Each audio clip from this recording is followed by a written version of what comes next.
Hey, I'm Boukje Kanin. I'm gonna tell you a story from the car. The other day, my students showed me how hard it is for all of us to think that we are not good enough or I am not good enough. We all think this and it's crazy, but we do, and I'll show you how it worked.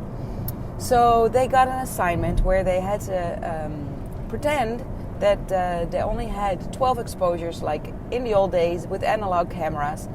There was just a little small roll with 12 exposures on it. So the assignment was put a setting, find a setting, put two people in it, make sure that they have a conversation together, and that you will take photos of them having that conversation. Yet you're not supposed to be involved. Don't talk with them. Don't interrupt them. And make sure that you're not being noticed, but yet you completely can tell a full photo essay at the end. So every image counts, and it makes you to think beforehand what it is that you're going to photograph and how many pictures you're going to take. That's a given, 12 maximum. And distracted on the traffic. What happened is that the first person goes like, well, here is 14 images. So they weren't supposed to edit and they weren't supposed to select anything. Straight what they photographed had to be printed and brought to class. That's what they did. So one person's like, well, I got 14 and actually I made 15, but one I really took out. It just, sorry, didn't even bring it here. So she laid them all out and we completely could tell the whole photo essay.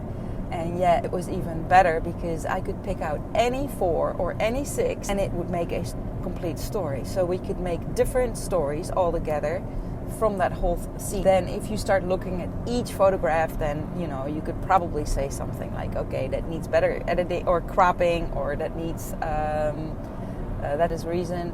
But really, that is looking with a real critical eye, because to me, no image is great by itself immediately.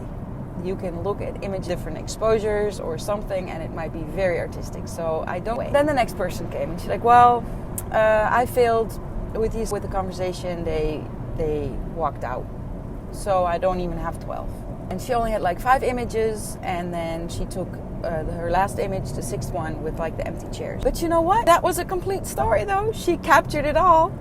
So to me, the assignment was perfect. And even without taking 2 images out, so there was 4 left, it became even stronger, because like sometimes less is more. So next one came. She's like, well, I completely failed my assignment because I have like 25 pictures, double the amount. I'm like, that's fine.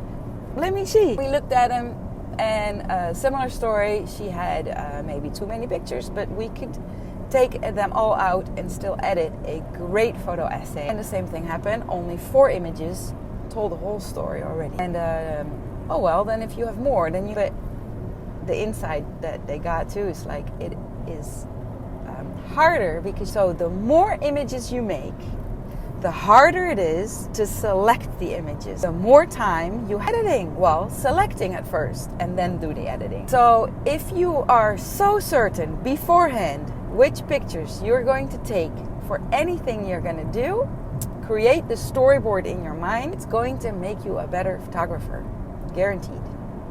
So that's my lesson for today. I hope you like it.